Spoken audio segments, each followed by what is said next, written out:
extra added, just extra credit for feminine hygiene. That's what I love.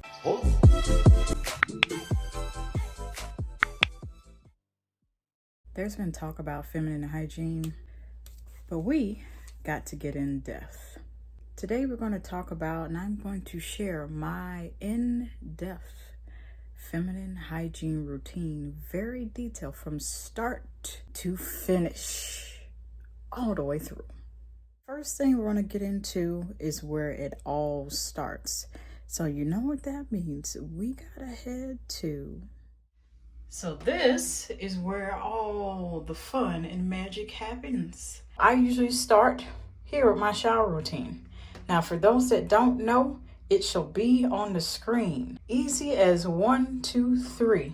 I structure my shower routine in the same way that they structure fragrances. We have our base notes, our middle notes, and our top notes. Our base notes is our shower routine.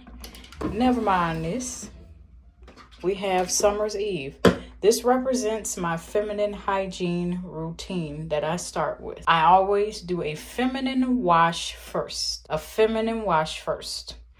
Just because, first of all, it is a preference of mine. And then secondly, I don't want it to be that I'm so in a rush to get clean and use the body washes here that it accidentally falls into my lady parts area and then messes with either my pH balance, or I just have a cloudy mix of fragrance of whatever I shower with, the body wash and then the feminine wash. You're technically still going to have that using the feminine wash first, but I'm more inclined to use feminine wash first where I've had barely any of these incidents take place. It's just all about practice and strategy of your shower routine.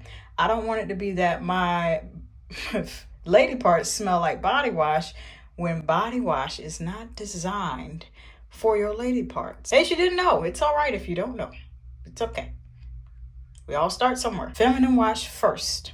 That is what I go in with. Then next, I go in here with Beloved's Strawberry and Brown Sugar Body Wash. I'm alternating right now as, well, that's just grand. As I'm just trying to utilize what I have on hand. And then I am almost done here with Caresses Jasmine and Lavender Oil Body Wash. And when I get into the body wash, I just simply bathe in every area except for the feminine wash, because keep in mind, I've used the feminine wash first. I've used the feminine wash first. That's out of the way. That's the way I'm thinking about it. By the time I get into the body wash, I do my arms, and then I go ahead and work in my shoulders. I get underneath my armpits and everything else, and then work my way down to the legs, kneecaps, feet, and in between the toes, because believe you me, toe jam will hide. You don't want that. Get in between the toes too. Then once I'm done with showering, I'm going to get into my next step, which is moisturization, and I'm going to give you all a demonstration of how I like to put it on. During my shower period here, as needed, everything's as needed. Veet, this is for legs, underarms mainly. So what I take and do on a regular basis, that's meaning as I see armpit growth there and like it want to start back before it get a little out of control, then I go ahead and introduce this on the legs. Same thing for the legs, same principle, go for that. Put it on the legs. Let it stay there following the directions of the bottle, which I believe it says stay on there about 10-12 minutes. I think that's average for most hair depilatories, aka hair remover creams. And then I go ahead and use the razorless blade to take off whatever that hair remover cream, that hair depilatory cream picks up. Because what it does ultimately, when you apply the hair remover cream on whatever area it's unwanted hair, you don't want it there. You let it sit there for about 10 to 12 minutes, and then ultimately what happens during that period, it's a breakdown of the hair follicles.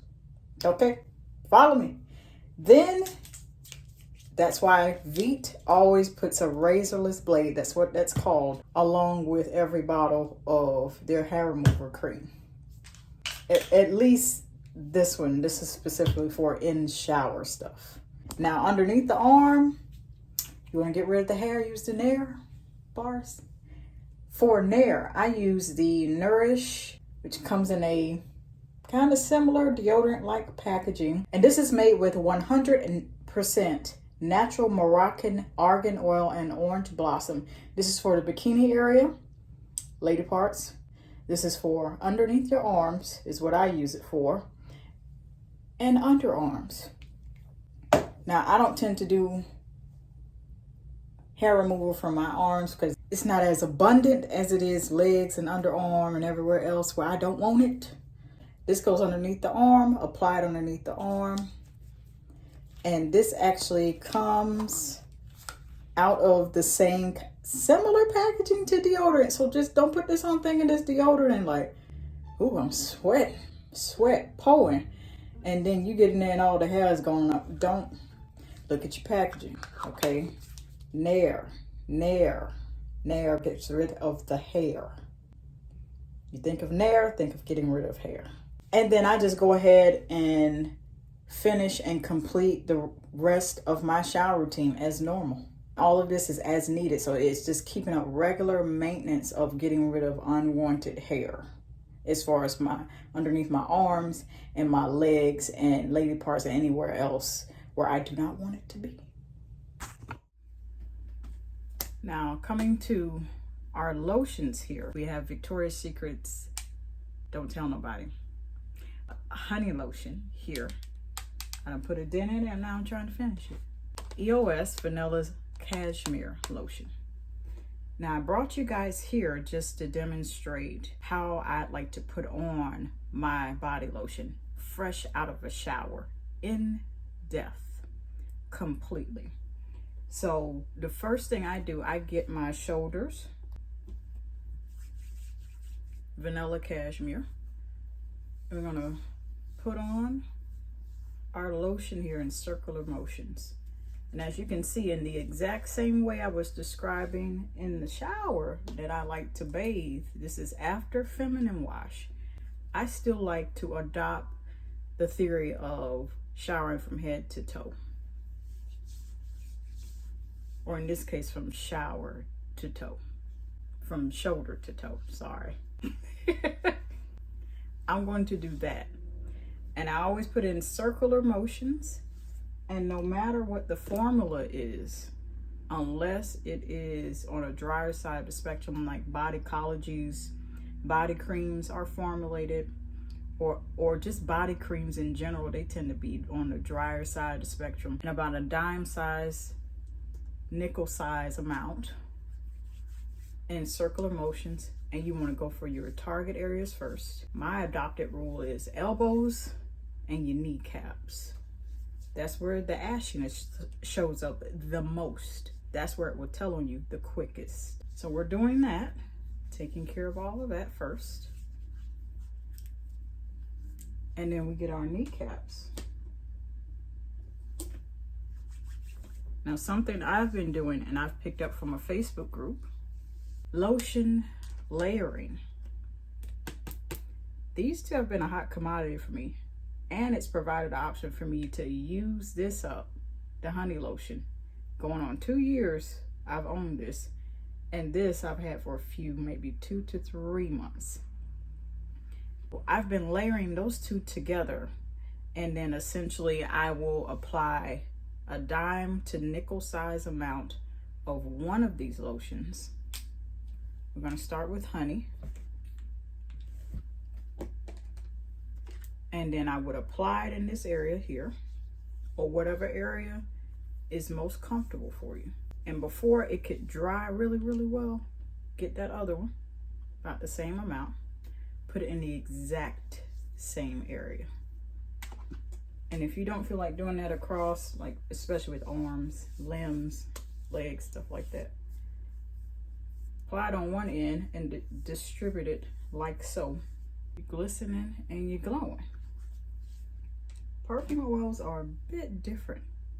So you want to spray perfume oils, about 2 to 3 sprays, target areas as well. Now, if you're mixing it with a lotion, instead of using 2 lotions and layering 2 different scented lotions together, swap out a lotion or swap out honey and take a lotion and your perfume oil of choice that's kind of close to the scent to layer it together. And put on the lotion first, then the perfume oil, or put them both in your hands. Dime size to a nickel size amount of the lotion, then the perfume oil, and put it on your skin, distribute it where you want it to be. Still in circular motions, and the reason why I'd heavily suggest putting it on in smaller increments, especially with perfume oil or any oil-based body lotions, which most are. Even the body creams, you'll be surprised, that apply dry. Just because you don't want to get, summer's approaching, you don't want to sweat that out. Smaller increments allows you to evenly distribute the scent of whatever you're putting on, lotions and perfume oils. And then it also allows you to build up on the scent. The more you use, right? I have 1 layer here. I have another layer here. I've put vanilla cashmere here. I've got vanilla cashmere here again with honey lotion. So now I've built on top of the scent and my skin is glowing, but yet it doesn't feel like too much. Instead of coming right out the gate, I'm finna use all of this over my body. You're gonna slip and slide everywhere, baby. You don't want that, okay? Unless you want that and you plan to bring a change of clothes, because you're gonna sweat out all that lotion. I grew up hearing that a lot. Don't put on too much lotion during the summer, you'll sweat it out. I understand what they mean now. So there's a method to the madness. If you like to be moisturized, you refuse to walk out here looking ashy and dusty, that little dustiness there, then you might want to try applying what I call in layers. Apply your lotion and perfume oils, whether together or separate, in layers, circular motions, target areas, and then come back around and do in every other area that you want to moisturize before you're done.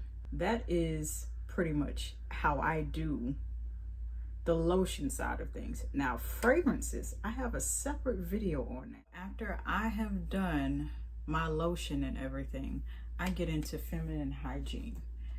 We've been chatting about this a whole lot lately, but this is hidden within the full routine. So after I've done lotion and perfuming, and I've done it top to bottom like what I've demonstrated to you all, I call this the feminine hygiene kit. Depending on my personal preference, and I'm going to pitch this all the same advice as well. That's another body cream. Deodorant suppositories are your best friend. If you are fragrance sensitive, they do come in fragrance free varieties. If you familiar with Norforms, is the OG. I'll show you the box. Bam. Norforms is the OG. They're good for occasional freshening up. It's not meant to replace what you should already be doing in terms of your own personal feminine hygiene routine. I utilize this deodorant suppository here in Island Fresh whenever I feel like I need to freshen up, add an extra, extra pizzazz. What you do with that, and this is directly after I lotion up, because I feel like afterwards I'll describe it to you, the reason why I go with my feminine hygiene and do that after I put on my lotion.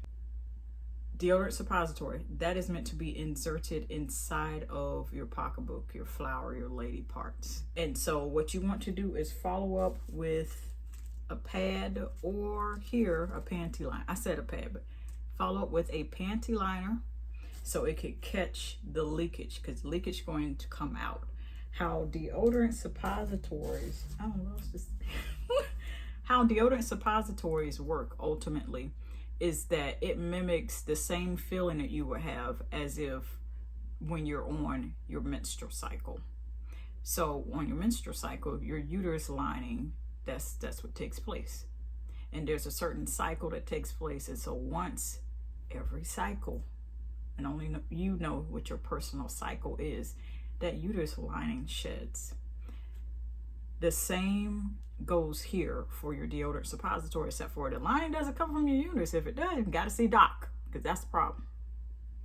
You insert the deodorant suppository, and what happens is within your lady parts, within that cavity of yourself, your body part, it uses your internal body temperature to release that deodorant suppository, and it comes right back out the same way that you inserted it in there, thus freshening up the whole area. And if you don't have a panty liner or a pad to catch it, it's going to look like you had a little accident and, you know, on yourself. So make sure you put on a panty liner. I would suggest the pad, the heaviest absorbency that you can carry or that you can buy, so it can catch that. And the part I love about deodorant suppositories is that when that takes place, you could smell it. So if you could smell it without you going to the bathroom, mission is accomplished. Especially if you've done all the work with everything else with your feminine hygiene and shower routine, and they smell this deodorant suppository unless it's fragrance free. That's the part I like, because I could smell it and know, okay, I feel really, really confident because I've done the work. But then this is the extra added, just the extra credit for feminine hygiene. That's what I love. Tips for my cycle: tampons, liners, or pads. This is all your personal preference. I used to only rock with pads, and then I eventually slowly introduced panty liners, and I like everything scented, and I know everyone isn't a fan of that. Maybe sinuses, maybe personal preference, but I personally like scented stuff. And tampons started being introduced too, so I alternate with all three depending on my personal needs, and so I'm going to pass on that same advice to you all the same. If one is your preference, you're more than likely going to need the other coming up on some type of occasion or emergency, because you never know, which is why I always suggest the feminine hygiene kit.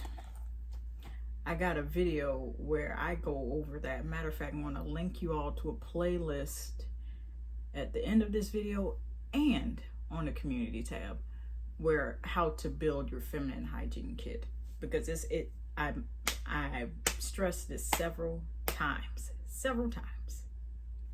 It's very important.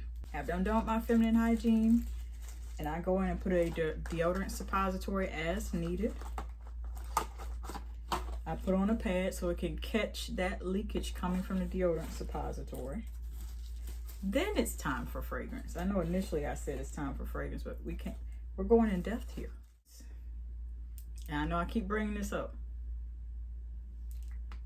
Whether it is eau de parfum or fragrance mist, they do not spray out the same. I'm going to demonstrate to you all just a little bit.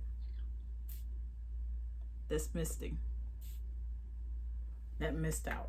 When you have a fragrance a perfume or fragrance mist that mist out, you don't want to apply that in the same way as maybe body sprays like Bodycology, Calgon, or other brands that blast out. There's a reason why they call it fragrance mist eau de parfum, and the spray nozzles are different from the other.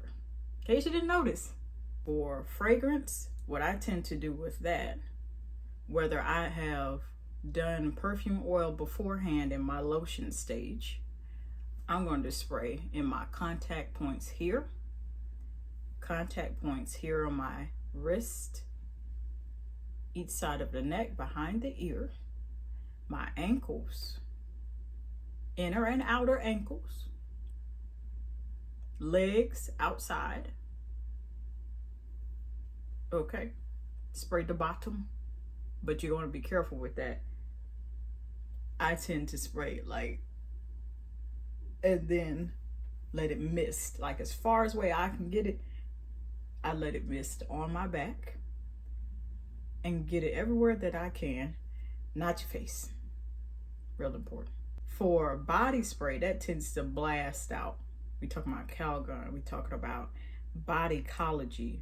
We're talking about, I've even seen that with Victoria's Secret ones. Bath and Body Works. It blasts out, all depending on that nozzle and that formula.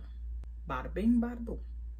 You want to spray that the furthest away from you and then walk into it, or spray it in front of you a couple feet away.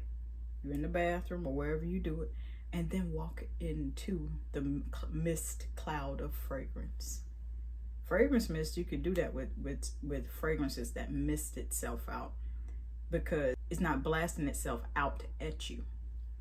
Another note I want to add with fragrances and then body sprays is just when it mists out, it uses less product.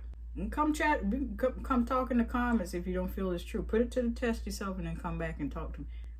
Let's have the discussion. When it mists out, less product comes out. When it blasts out, they tend to blast out. You don't think with it blasting out, that's my thought process. When it blasts out, a fragrance mist or a body spray blast out, more product is being used. Hence why you see a lot of us, I've been guilty of it too, spraying 12,000 sprays all over the place, and you're in a whole cloud of fragrance. Ain't nothing wrong with it if you like it. For me, I don't want to be sneezing clear the room. You know, ever since 2020, they think you got them, if you sneezing, even if it's from a whole cloud of fragrance, so you got to be careful. You still spray it a whole lot, you just got to be mindful how you do it. And if I choose, I'm going back in with the lotions. I'm going back in with it.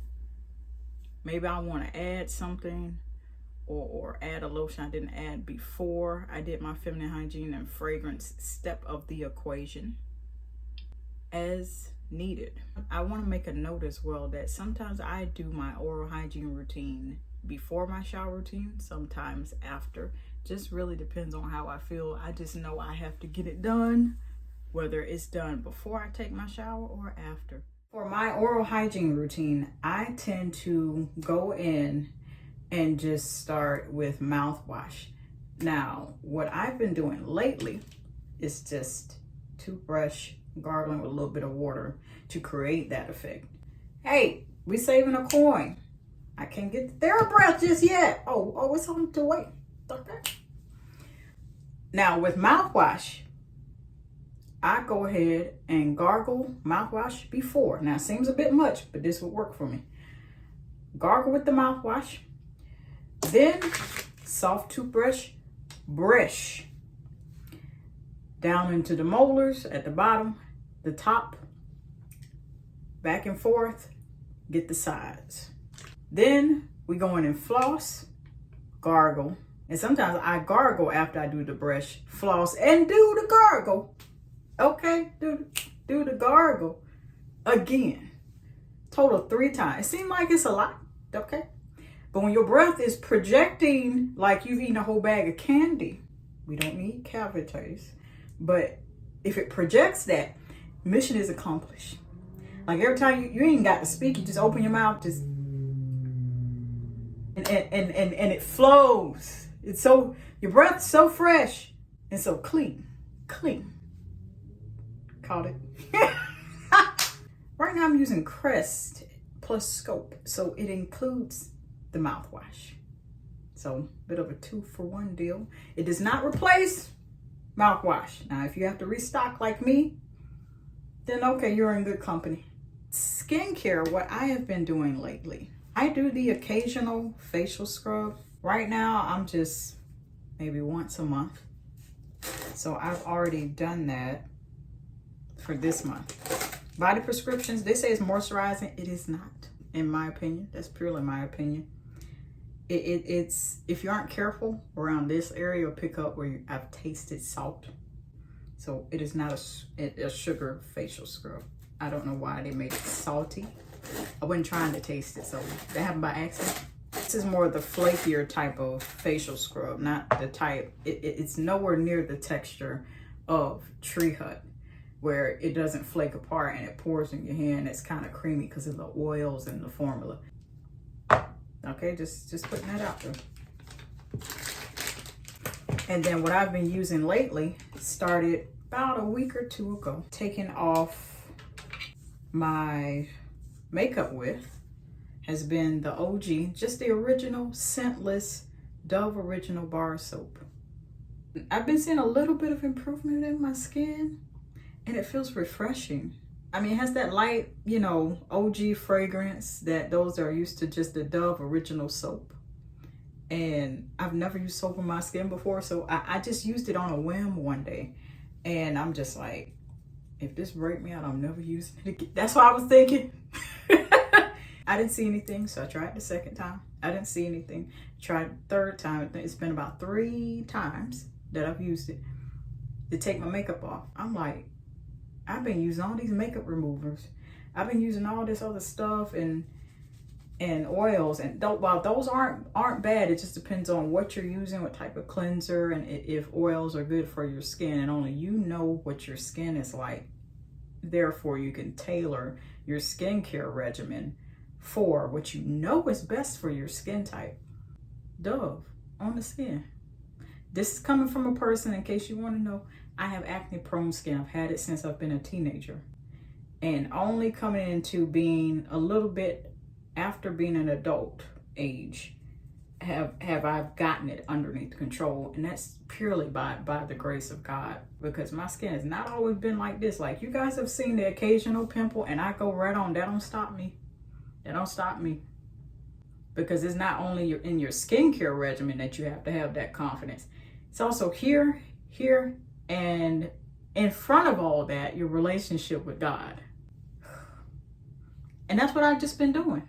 And another thing I wanted to add as well, whether I'm getting the hair off my legs or underneath my arms, for those things respectively, I still go back behind it after I've removed the hair with these 2 products, armpits and legs. I still go right back behind it. For those that have seen my shower routines in the past, and maybe most recent, I still go right back behind it with the initial body wash that I started with. Our maintenance, if we need it at that time.